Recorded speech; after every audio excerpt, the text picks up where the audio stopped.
अस्सलामुअलैकुम। आज का हमारा टॉपिक है क्लासिफिकेशन ऑफ ऑर्गेनिक कंपाउंड्स। ठीक है, तो आज हम डिस्कस करने जा रहे हैं कि हम ऑर्गेनिक कंपाउंड्स को किस तरह से क्लासिफाई करेंगे।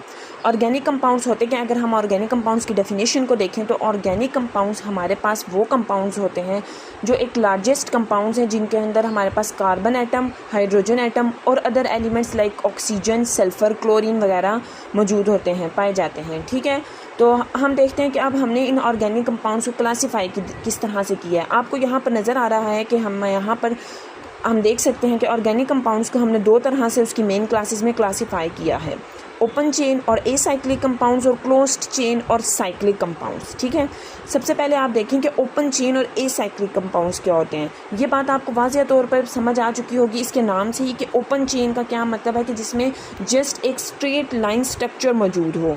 ठीक है, उसको हम कहते हैं कि हमारे पास ये ओपन चेन कंपाउंड्स हैं। इनको हम कहते हैं कि ये एलिफैटिक कंपाउंड्स भी हैं।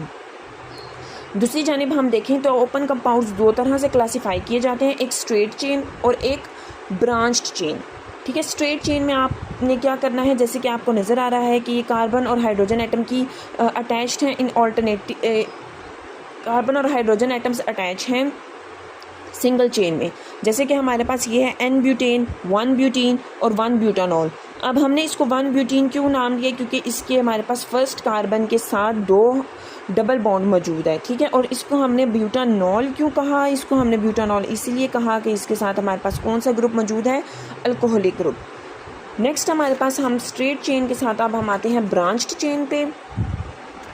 ब्रांच्ड चेन पे जब हम बात करते हैं तो हमारे पास ब्रांच चेन में क्या आएगा कि किसी एक कार्बन आइटम के साथ, जैसे कि आप ये देख सकते हैं कि इस कार्बन आइटम के साथ हमारे पास नीचे एक और जो है कार्बन आइटम अटैच है, इसलिए हम इसको कहते हैं कि ये ब्रांच्ड एटम है।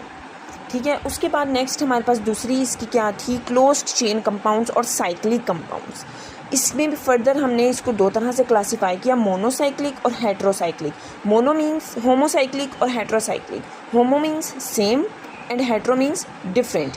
ठीक है, नेक्स्ट ये जो हमारे पास ऑर्गेनिक कंपाउंड का ये जो सारा हमारे पास